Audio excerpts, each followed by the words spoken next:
Assalamualaikum warahmatullahi wabarakatuh. Today I would like to present my presentation for final test Introduction to Applied Linguistics. But before I start my presentation, I would like to introduce myself. My name is Zaidida Fikriya Sniar with name 33210046. Alright, without even further ado, let's get started my presentation now. Solve all cases study using the theory in applied linguistics. Alright, problem number 1. Mr. Thompson is a linguist studying the use of language in news reporting. He is particularly interested in how language can convey bias, shape public opinion, and influence the perception of news events. Mr. Thompson analyzed articles from various news outlets covering the same events to identify linguistic patterns that might indicate bias. He also considers the impact of these linguistic choices on the news audience's understanding and interpretation of the news. So the question is, what linguistic features should Mr. Thompson focus to identify bias in news reporting? Discuss at least 3 features and explain how they can contribute to bias reporting. So this is my answer. To identify bias in news reporting, Mr. Thompson should focus on several linguistic features that can subtly or overtly influence the reader's perceptions of events. Here are 3 key features to consider. Number 1, lexical choices. First, word choices. The specific words used to describe events, people, or actions can convey bias. For instance, describing a protest as a riot versus a demonstration carries different connotation. Riot suggests disorder and illegality, whereas demonstration implies a more organized and legitimate form of protest. Similarly, referring to individuals as freedom fighters versus terrorists can dramatically alter the reader's perception of their actions and motivation. Second is adjective and adverbs. The use of emotionally charged adjectives and adverbs can also indicate bias. For example, calling a political figure resolute versus stubborn reflects a positive versus negative bias. Respectively, similarly, adverbs like only, merely, or just can minimize or undermine the significance of an event or action. And the third is empirism and dispessimism. Empessimism, or milder terms, and dispessimism, or harsher terms, can slant the perception of a subject. For example, referring to civilian casualties as collateral damage, or euphemism versus innocent death, or dyspessimism convey a different level of severity and responsibility. Number 2, framing and structuring. First is headlines. Headlines are crucial as they are often the first and sometimes the only parts of the article that readers engage with. Biased headlines can frame the entire story in a particular light. For example, government crackdown on protesters versus government maintains order during protests. Frame the same event differently. Second, lead sentences and paragraphs. The way an article begins can set the tone and perspective for the rest of the piece. Leading with specific details or quotes can highlight certain aspects while downplaying others. For instance, starting with dramatic or emotive description versus a natural summary can lead to different interpretation. Third is selection and omission of information. What is included or excluded from a report can indicate bias. Highlighting certain facts while ignoring others can skew the reader's understanding. For example, focusing on the violence of a protest without mentioning the reasons behind it can create a biased narrative. And number 3, quotation methods and distribution. Direct quotes and paraphrasing. The way sources are quoted or paraphrased can introduce bias.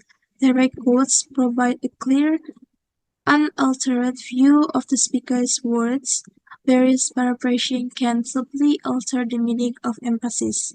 For instance, quoting someone directly saying, "I support this policy," versus paraphrasing as he expressed strong opposition to the policy, can convey different levels of intensity. Number second, selective quotation.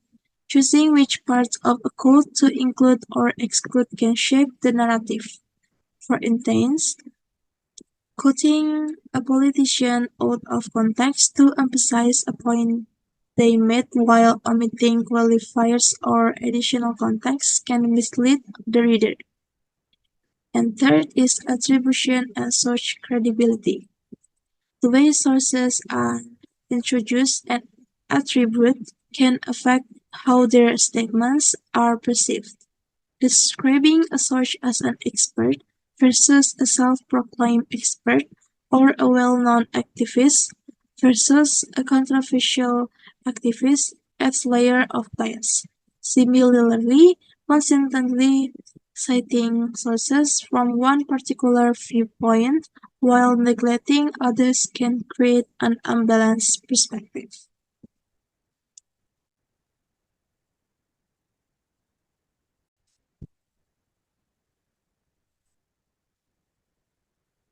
So the conclusion is, by analyzing these features, Mr. Thompson can uncover how linguistic choices contribute to biased reporting.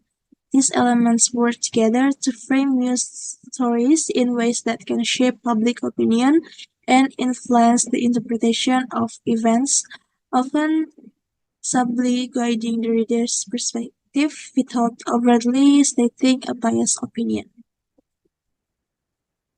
So this is problem number 2. Imagine you are a language planner working for the government of a country with a diverse linguistic landscape. The country has several indigenous languages spoken by different ethnic groups, as well as a dominant national language used for official purposes. Your task is to develop a language policy that promotes linguistic diversity while ensuring effective communication and national unity. The question is, how can the government promote the use and preservation of indigenous languages through education? So here is my answer.